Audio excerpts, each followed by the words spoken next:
Hello every students, ये हमारा part 4 है। अगर आपने पार्ट 1, 2, 3 नहीं देखा है और आप डायरेक्टली वीडियो को रिवाइज करने के लिए देख रहे हो या प्रॉपर पढ़ने के लिए देख रहे हो तो पहले पार्ट 1, 2, 3 जरूर देखिए, अदरवाइज आपको चीजें समझ में नहीं आएंगी। मेरे प्यारे बच्चों, हम लोग लास्ट क्लास में पढ़े थे कैसे स्टेट चेंज होता है, सॉलिड से लिक्विड से गैस कैसे बदलता है। प्यारे बच्चों, मैंने आपको बताया था कि सॉलिड को जब गर्म करते हैं तो वो बदल जाता है लिक्विड में। इसको कहते हैं मेल्टिंग या फिर फ्यूजन। इसी का उल्टा लिक्विड को जब हम लोग ठंडा करते हैं तो वो बदल जाता है सॉलिड में, जिसको हम लोग कहते हैं फ्रीजिंग या सॉलिडिफिकेशन। प्यारे बच्चों, लिक्विड को जब हम लोग गर्म करते हैं तो वो गैस बदल जाता है, जिसे हम लोग कहते हैं बॉइलिंग, एवापोरेशन, वेपराइजेशन। वही प्यारे बच्चों, गैस को जब हम लोग ठंडा करते हैं तो वो लिक्विड में बदल जाता है, जिसे हम लोग कहते हैं कंडेंसेशन। और हम लोग क्या कह सकते हैं, लिक्विफिकेशन। लिक्विड में बदलना, लिक्विफिकेशन। प्यारे बच्चों, लास्ट क्लास में मैंने ये बताया कि when we heat solid and it's directly converted into gas without converting into liquid, इसको हम लोग क्या कहते हैं, इसको कहते हैं सब्लिमेशन। और जब हम लोग गैस को ठंडा करते हैं और वो सॉलिड में बदल जाता है विदाउट कन्वर्टिंग इनटू क्या, विदाउट कन्वर्टिंग इनटू लिक्विड, इस प्रोसेस को कहते हैं डिपोजिशन।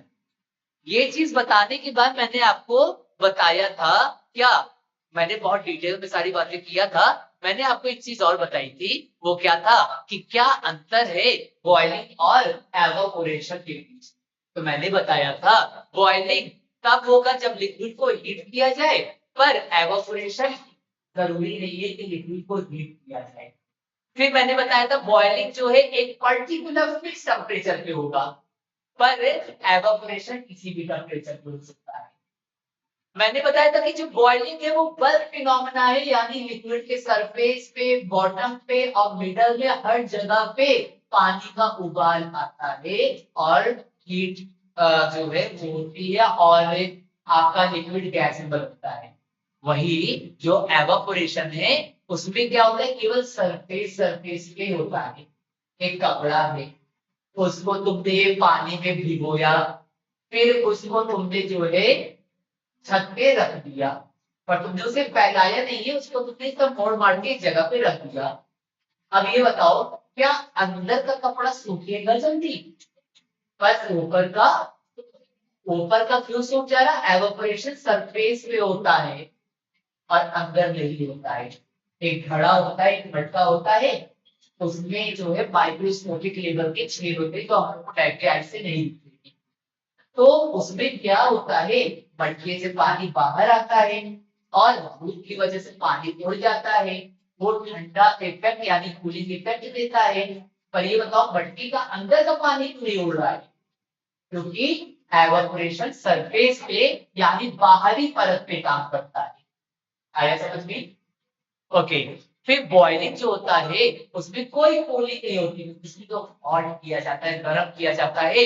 एवापोरेशन में cooling होता है। ये वाली चीज मैंने आपको बता दिया था। अब प्यारे बच्चों, इसमें हमारा क्या छूटा है, तो इसमें हमारा छूटा है एक इंपॉर्टेंट पोर्शन, जिसे कहते हैं क्या, लेटेंट हीट। जरूर से समझेंगे, 9वीं क्लास और 11वीं 12वीं क्लास में बहुत इंपॉर्टेंट पॉइंट है। अब लेटेंट हीट के लिए मैं आपको बस एक सारी चीजें नहीं बताने वाला, मतलब जो आपके काम की नहीं है, मैं आपको बस ये बताने वाला हूं, ये चार्ट। ठीक है, अब देखो, ये चार्ट बताने से पहले मैं थोड़ा आपको अपने शब्दों में समझाना चाहूंगा।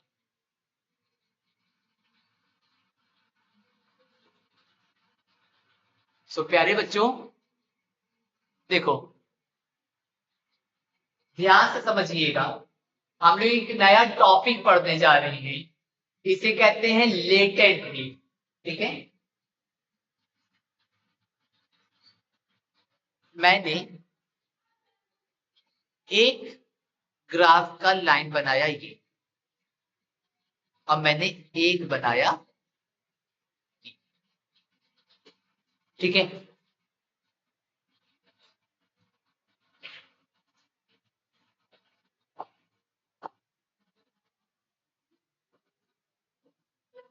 जो मेरी ये वाली रो है, ये बताता है टेम्परेचर। जैसे जैसे हम लोग ऊपर की तरफ जाएंगे वैसे वैसे हमारा टेम्परेचर बढ़ेगा, जैसे जैसे हम लोग नीचे की तरफ जाएंगे वैसे वैसे हमारा तापमान यानी टेम्परेचर क्या होगा, वो घटेगा। ठीक है।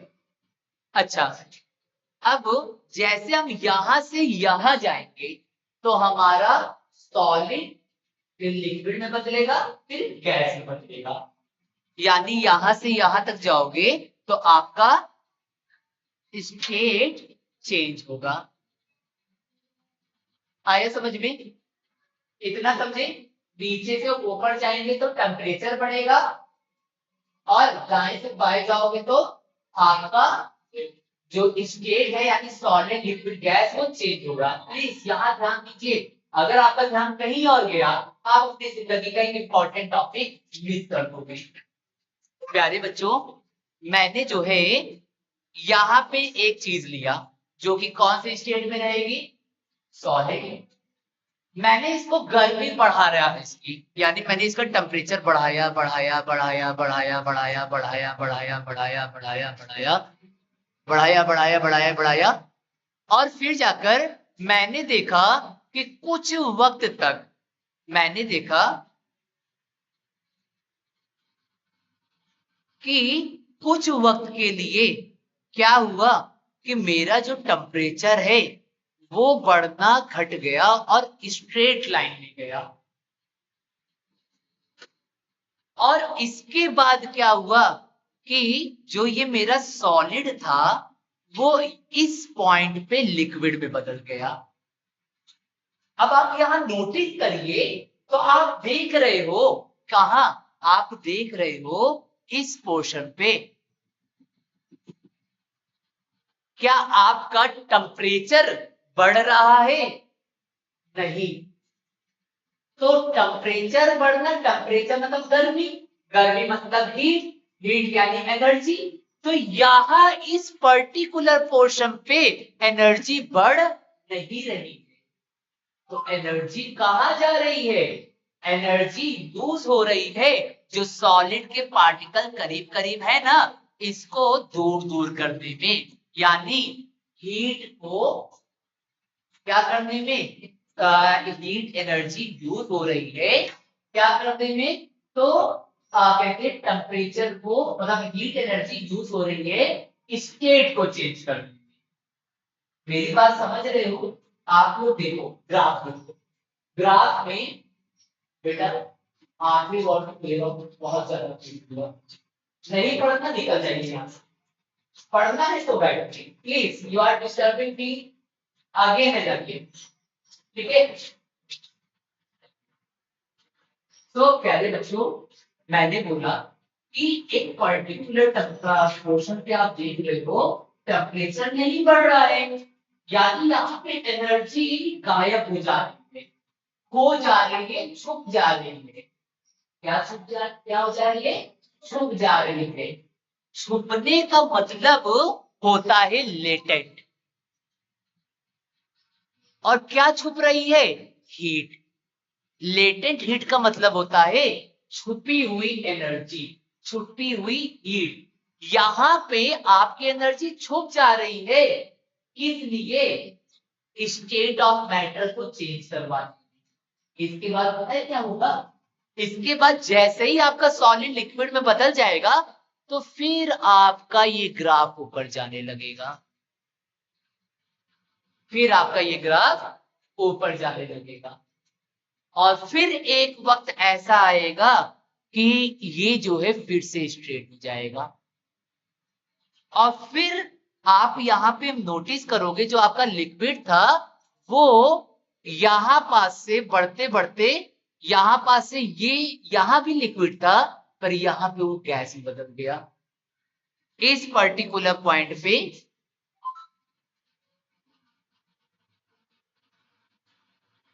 इस पर्टिकुलर पॉइंट पे आपका जो लिक्विड है, जो सॉलिड था पहले लिक्विड में बदला, अब जो लिक्विड है वो आपका गैस में बदल गया।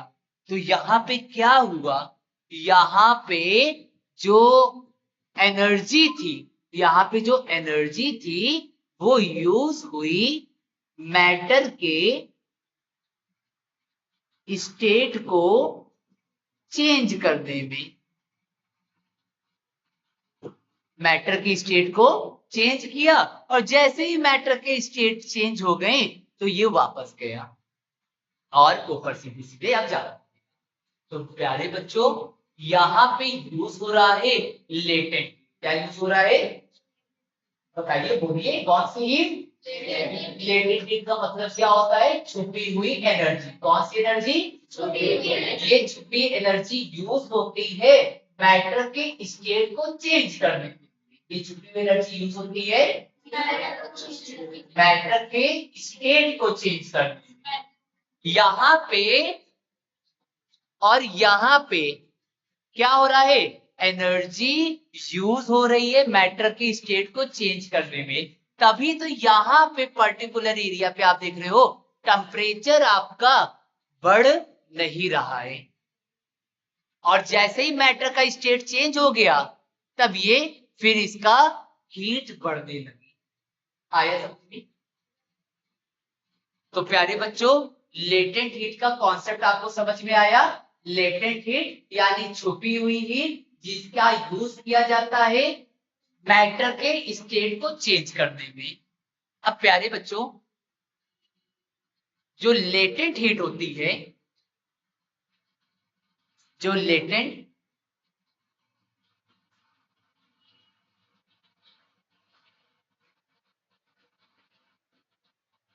जो लेटेंट हीट होती है ये दो टाइप की होती है। एक होती है लेटेंट हीट ऑफ फ्यूजन और एक होता है लेटेंट हीट ऑफ वेपराइजेशन। अगर स्पेलिंग मिस्टेक होगी तो आंखें बंद कर लेना, ठीक है? Latent heat of fusion, fusion का क्या मतलब होता है?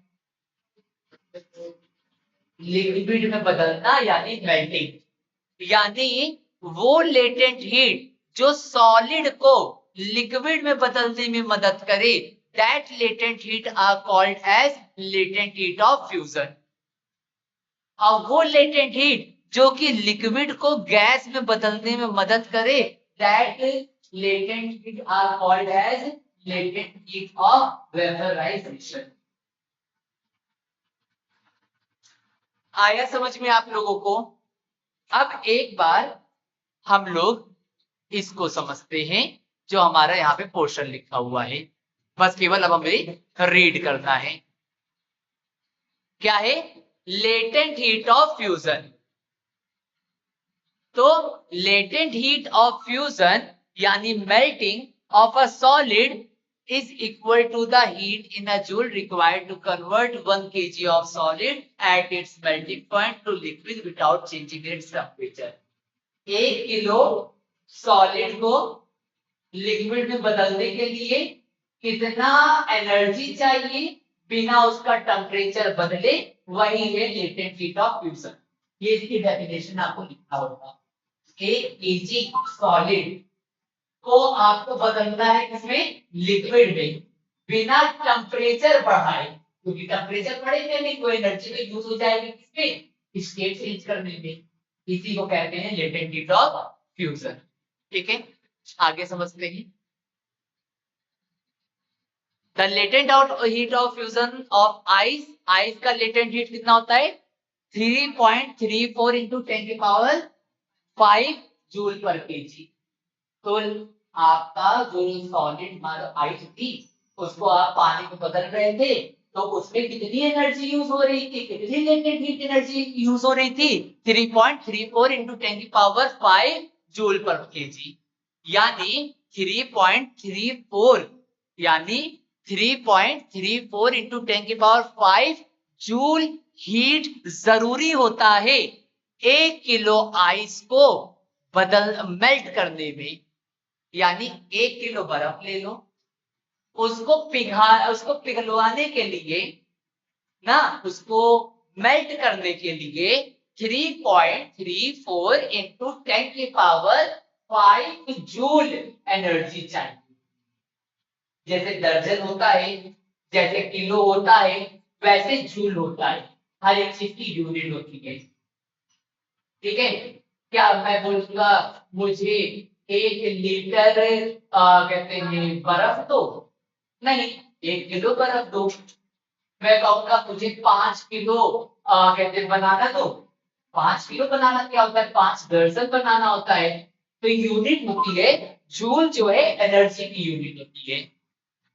तो पानी को 1 किलो बर्फ को मेल्ट करने के लिए 3.34 इंटू 10 की पावर 5 जूल एनर्जी चाहिए होता है। आया समझ में?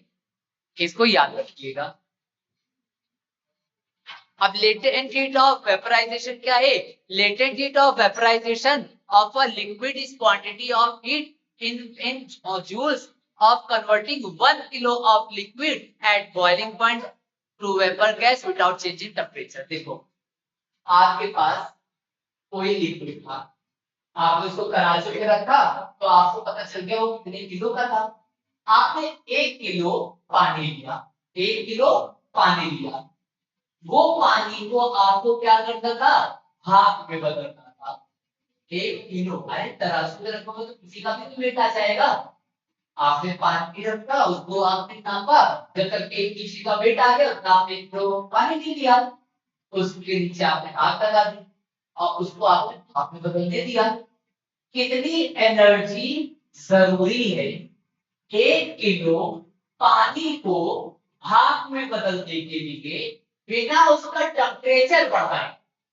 वही पानी का टेम्परेचर नहीं बढ़ाना है और उसको हाथ में बदल देना है।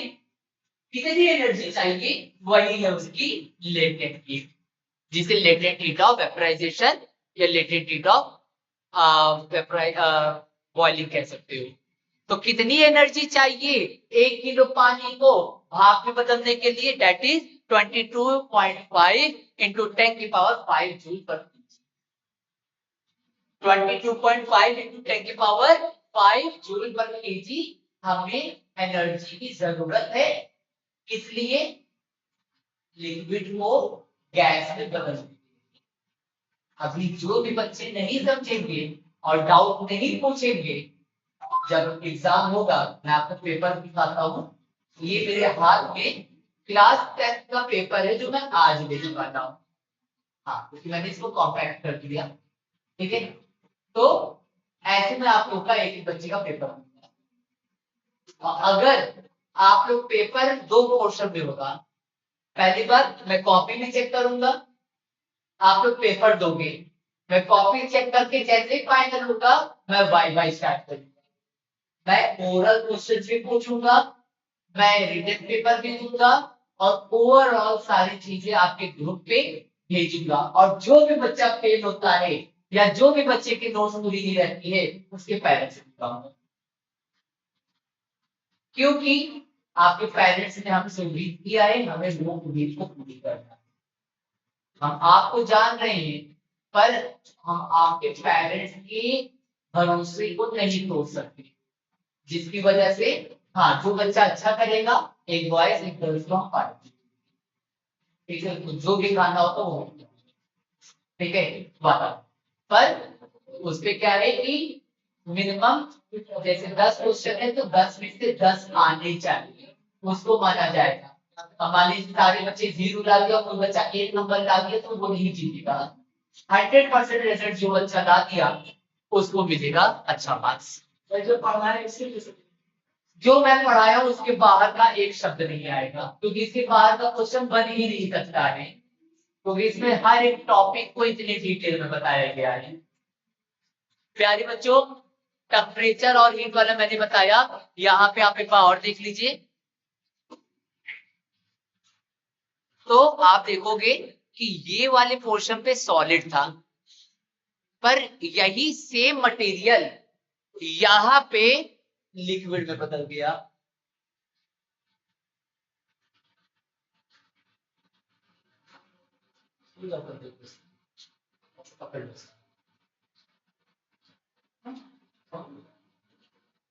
अच्छा, तो सॉलिड, लिक्विड और गैस, ठीक है।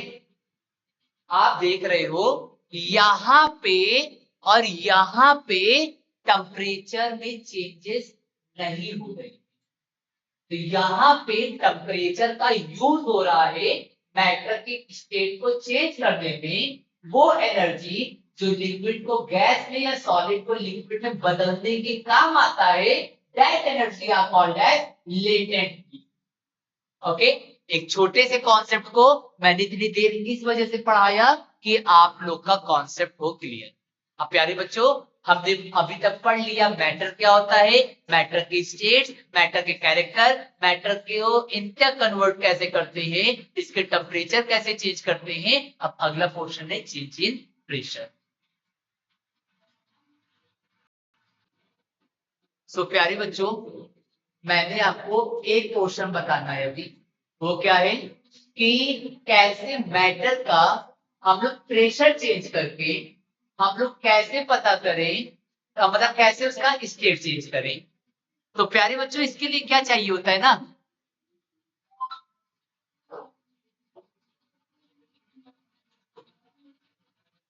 Okay listen. तो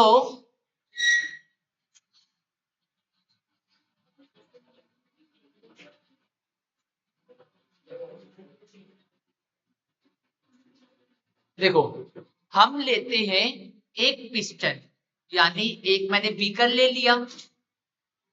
इस बीकर बोले तो बर्तन में भरी हुई थी गैस। इसमें क्या भरी हुई थी, गैस। ये पूरी गैस मैंने भर दी है इसमें।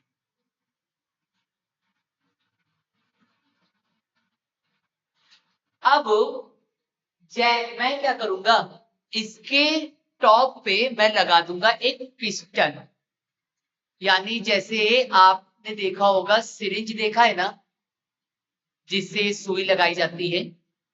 तो जो सिरिंज होता है उसका जो रबर वाला पोर्शन होता है ना, वो एक पिस्टन की तरह काम करता है, धक्का देने का काम करता है, ठीक है। मैंने पिस्टन लगाया और मैंने यहां से प्रेशर अप्लाई किया। तो मैंने ये पाया कि जो मेरा प्रेशर लगाने के बाद ये जो पिस्टन है वो नीचे होगा, और पिस्टन नीचे होगा तो इसके जो पार्टिकल्स है वो एकदम करीब करीब आ जाएंगे, इसके पार्टिकल करीब करीब आ जाएंगे।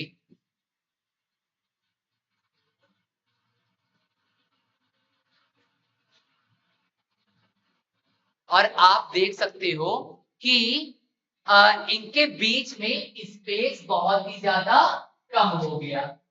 तो प्यारे बच्चों, स्पेस कम होना यानी इंटरमॉलिक्यूलर फोर्स ऑफ अट्रैक्शन कम होना, जिसकी वजह से क्या होता है, जिसकी वजह से जब प्रेशर आपका कम होता है, इंटरमॉलिक्यूलर फोर्स ऑफ अट्रैक्शन बढ़ता है, तो स्टेट ऑफ मैटर चेंज हो जाता है।